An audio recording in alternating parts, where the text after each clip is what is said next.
welcoming our next speaker, Elena Moon. Elena is the founder of Osage Orange, a human-centered design studio. She has been doing a mix of research and design for the last 15 years and particularly enjoys socially and environmentally conscious projects. Her work has supported access to healthcare for underserved communities, open source education, community agriculture, NASA astronauts, illiterate grandmothers in the developing world, home energy conservation, and the deafblind community. She was a recipient of the Thomas J. Watson Fellowship to conduct anthropology work with indigenous people in Australia and Papua New Guinea, and has been involved with Portland's Interaction Design Association for many years, leading it from 2012 to 2014. She's excited to return to Bend, where she once lived in a log cabin and worked as a rafting guide. So please join me in giving a warm welcome to Elena Moon. So much. That's great. Thanks. Wow, that made me sound way cooler than I actually am. So I drove over last night from Portland, where it's raining, just in case you were curious. And I pulled up to the Fireside McMiniman so I could work a little bit. And I got out of my car, and I smelled the wood smoke and the sage and the rabbit brush and the volcanic soil and the deafening lack of mold spores in the air. And I was so happy to be here. So thank you for hosting this and having me over. So Osage Orange is there a clicker? Do I make a hand signal if I want to click? We didn't cover this one. This is the clicker. I'm going to test it really quickly. It clicks. Cool. So at Osage Orange, we work with a lot of the big companies out there, doing really innovative work where the budgets are big and interesting, trying as much as possible to not do evil. Most recently, we worked with SpaceX, and that was an amazing project where we worked on the interface for Dragon 2, which is going to be sending NASA astronauts to the International Space Station in a commercial ship. So we'll quit using the Soyuz, the Russian capsule, to get folks up there. We also work and partner with a lot of other design firms in Portland. So sometimes we'll snap into existing teams. In addition to that, as was mentioned, I really love working on projects that have a lot of meaning.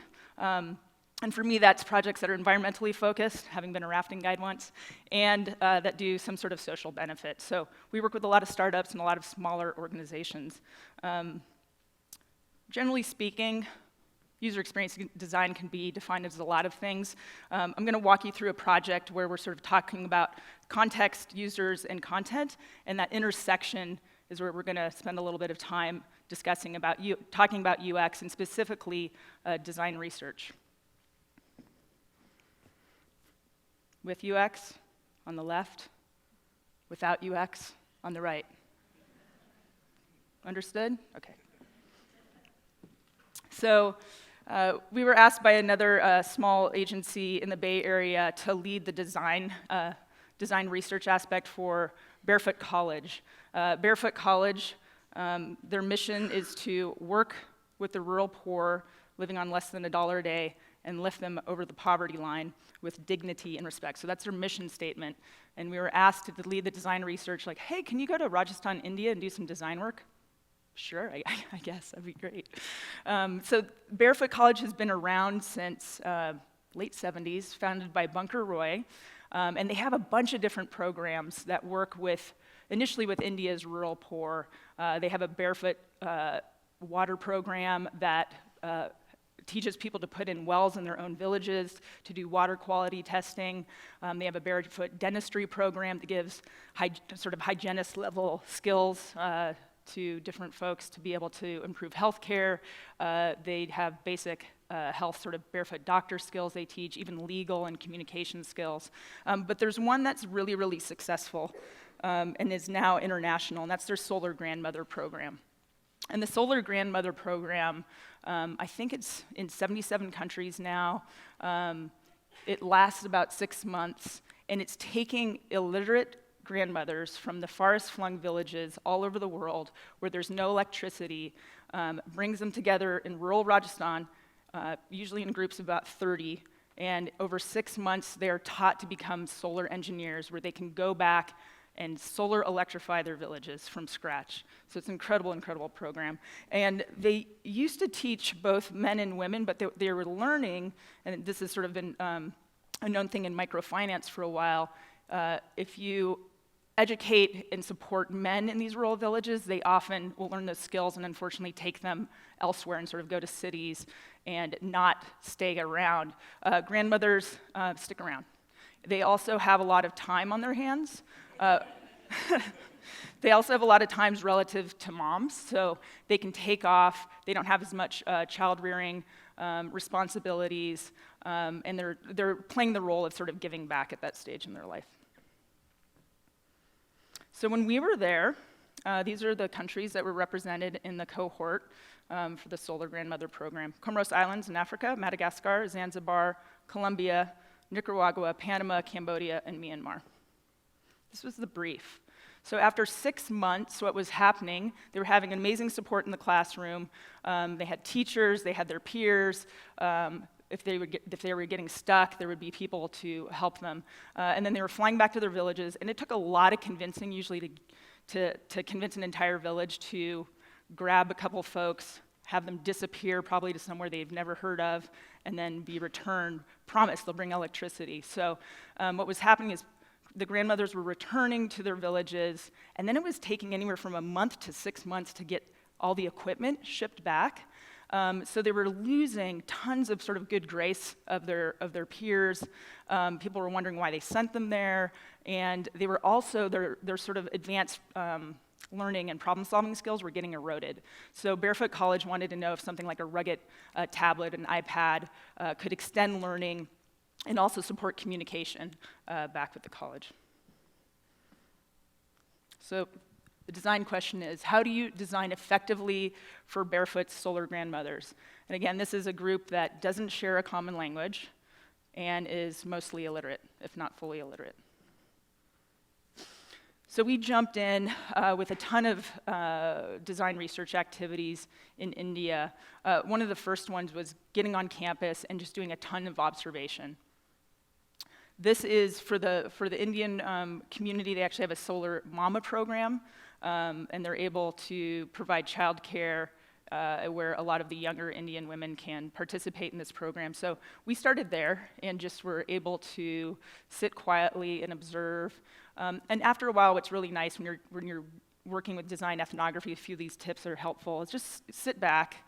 Don't get involved. At first, we were sort of like the freak show that just entered the classroom, and people were staring at us and asking questions and really wanted to get involved. But after a while, we kind of faded to the background, and then we can really pick up on the rhythm of the teaching. And what's interesting here is that we have an environment where there is a shared language. And so we can start to get some of the concepts ourselves, like what's being taught, how are people learning, what kind of questions are being asked. So this is starting to give us some of the foundational work before we get into the classroom where there's really no shared language and people have to learn experientially. We started just sitting back and watching flow. So here we are within the Solar Grandmother room, and this is one of their instructors. And so you sort of like follow one object through a whole pathway. In this case, they're assembling motherboards and soldering all the circuitry and resistors together, and then they would go to their teacher to see if there were any issues. And so watching that process sort of helped us know what they were learning, as well as how they were being taught if something went wrong. It's also teaching us about roles as well. This was really interesting. So this is one of the Comoros Islanders sitting with women from Myanmar. And normally people would sit within their language group, so there would typically be 2 to 4 people from any language group, and they would support each other. And you're like, that's really strange. Why is this person sort of sitting off on their own, where they sort of be further isolated in communication? We later learned there was some sort of arguments going on, so there was a little bit of tension within the group. So we took this opportunity to see what happens when someone has no language support when they're learning. So typically what's happening is they're given demonstrations, again, they're observing, they're going back within their language group, they're talking to themselves, sort of problem solving within their own peer group, and able to sort of accelerate their learning that way. So we watched this person really closely as she was probably struggling the most in terms of getting support, and she was a little bit slower to learn concepts. Another piece that we did were interviews, structured interviews. And this is a great technique that sort of balances observation, sort of ethnographic observation, with really getting into as much information as you can and sort of getting questions, answers that you maybe couldn't observe. So it gets at motivations, experiences, and needs. Luckily, there were a few language groups where we had translators who we could communicate with them. So here we sort of come in with a very structured set of questions, and then we stray wildly. And so that structured set sort of lets you do your homework, lets you sort of keep in mind what you need to know to get sort of through your design goals and understanding, but the sort of flexibility allows you to take advantage of the moment and not get too stuck or wed to what your questions are. We interviewed all, sort of went from the classroom level and students all the way up to like the head of the solar program. And with each level, you're learning different things. So maybe at the student level, you're really learning what it's like to be a student, and at each level up, from teachers on up, you're learning sort of more and more abstract concepts. Here, I'm interviewing two of the solar mamas. Translators, when you're in these environments, make or break your interviews, so select them wisely. Shweta ended up being an amazing translator and really traveled with us throughout the region, providing support. She was there studying traditional music practices in Rajasthan. Here we are interviewing one of the instructors, and here, I'm not a solar engineer, so I'm getting versed in this material, and they're really able to explain concepts to me, but also describe where are the pain points for their students, what kind of things are feeling advanced, what type of students are there, and what kind of learning patterns there are, and what the philosophy of teaching is. This is the head of solar, and he was able to really speak to what are the goals of the solar program, why are they doing this, what happens when people return, what are some of the organizational pain points, and all of these are really, that's all that information is building sort of the context as well as our understanding of what we need to achieve.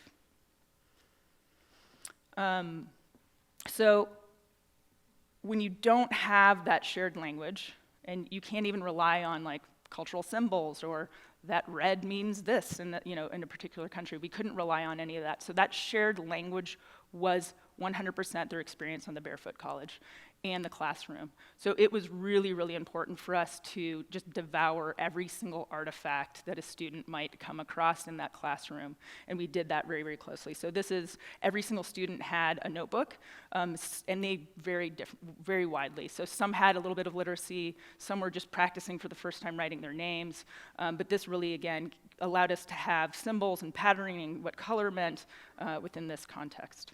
Here's an example of a bunch of stuff that we looked at. So we have motherboards, we have learning different colors and names, we have even a clean the office by country chart and whatnot. So this, again, kind of set the tone for what our design options were.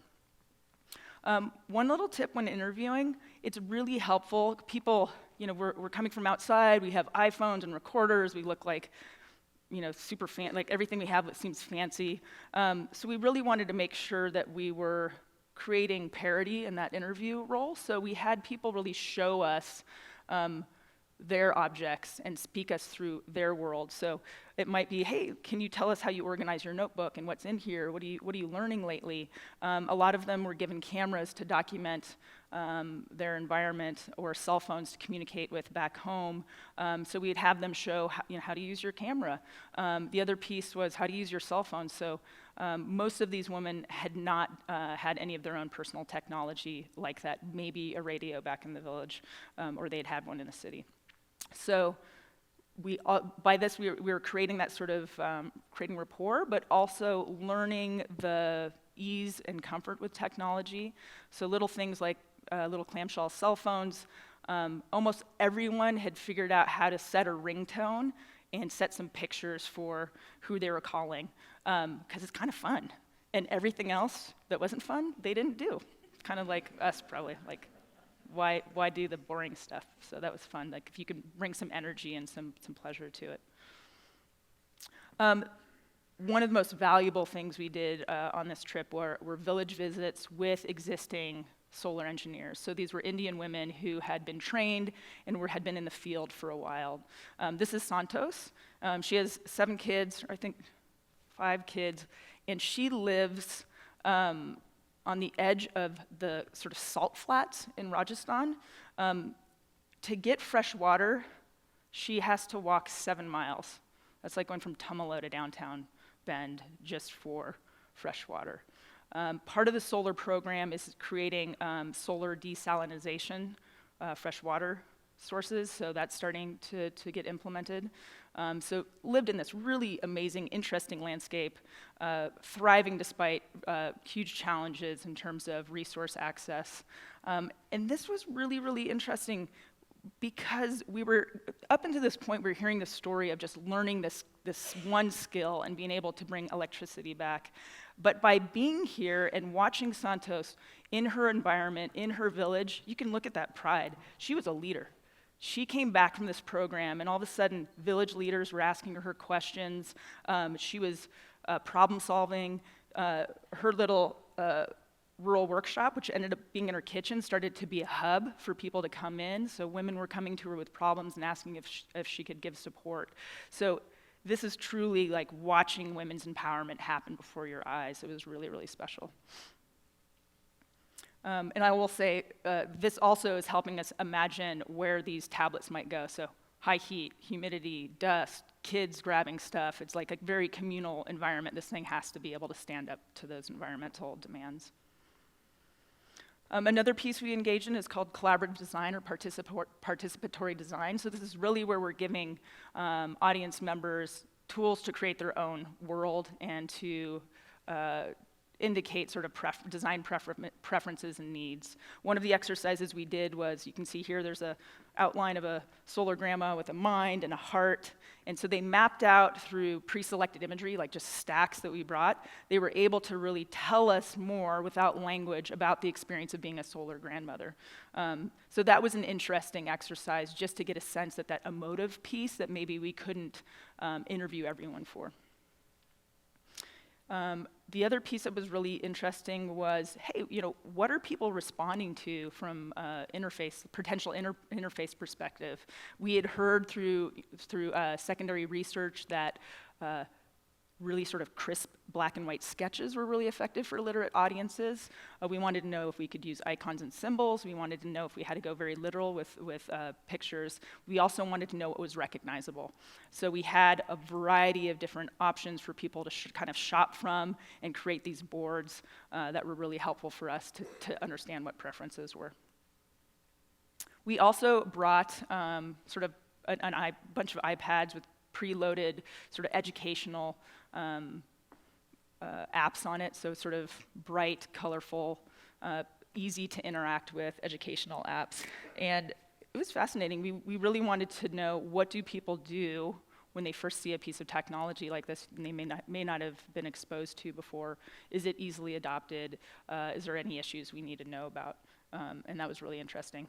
Things like, there will always be 5 people at once trying to use the iPad. So this is one of the solar engineers walking through a few of the apps and also talking through like what she wanted to have and what would help support her. Villagers using different apps. And what was kind of fun was seeing how like kids versus adults were using the app. So what we noticed, and this is probably true in the US, and if someone was a little bit older, a little bit more hesitant, a little shyer, the kids just wanted to rip them out of the adults' hands and go to town and felt much more comfortable with technology. So getting to findings, design research is really geared towards driving insights and inspiration for the design team. So if you do enough of it, you can get published and whatnot, but really that's not the purpose. It's to really inform the design from the perspective of who you're designing for, and to make sure that as designers we're out there and we're thinking in ways that we normally would not have had we not gone out in the field.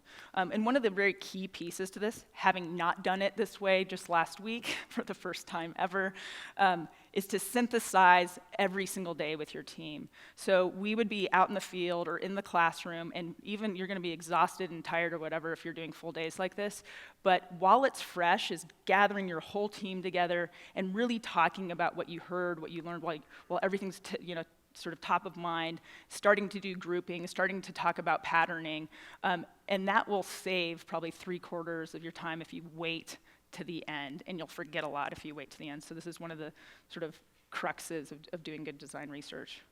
Again, didn't do it last week. The report was painful to create. Don't do that. The next piece is synthesizing and framing around who your audience is. For us, we brainstormed a lot of different ways to think about what we had observed, and we sort of landed on this framework with the spectrum between self-directed and dependent. So a lot of the students were able to learn on their own and really accelerate through their program and what they had to learn, and there was other people that were really struggling, had to ask a lot of questions. They were struggling both in terms of learning, but maybe health issues, not wanting to be there, and so their pace was a lot slower than other students. Literacy versus illiteracy, so how literate someone was affected how they learned and how quickly they learned. And so we really wanted to address something for the people who were struggling the most, and felt that if we did that, and we did that well, that could serve all the other users. So we landed sort of in this lower left quadrant and created a persona. So this is someone, again, who, if we serve them well, we can likely serve other audience members really well in addition. So this is sort of a rough draft of a design persona. So we've got some biographical information. We have needs and pain points, aspects in our notebook, aspirations, their experience with technology, a little bit of biographics or demographic information as well, just to bring this to life. And when you're creating a persona, don't just make it up. So this is really grounded in the research, and it's starting to group together many observations and different observations of different people as well, and sort of synthesizing that into an archetype. Context. Things we saw. A lot of kids around, sometimes on your hip when you're a solar mama or a solar grandma. So this thing has to work when you're holding a baby. Maybe there needs to be a strap in the back or something like that. And then the other pieces we talked about, so heat and dust and community, and this thing's probably, the tablet might not hang around in the same place. People might want to use it for other things. So all those aspects we had to bring together. Content. So back to the pieces that were understood and not understood, little things that we just took for granted, that someone knows what a play button is, or a close button, or a home button. That does not look like their home. And it was interesting to see what people responded to. So they were understanding the tools, so we could go shift towards icons if it was in the classroom, but otherwise if it had any level of abstraction, forget about it. And those really started to help with our foundational design language for what we were creating. And then lastly, I will say this was probably my biggest walkaway. I thought that there was going to be a lot of shared things between all cultures, and I landed at this quote being very accurate.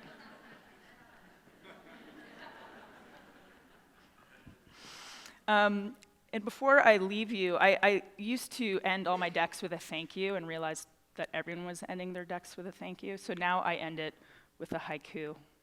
Hipsters still wear shorts, though summer has shed its warmth. Rejoice, mushrooms come. Thank you, everyone.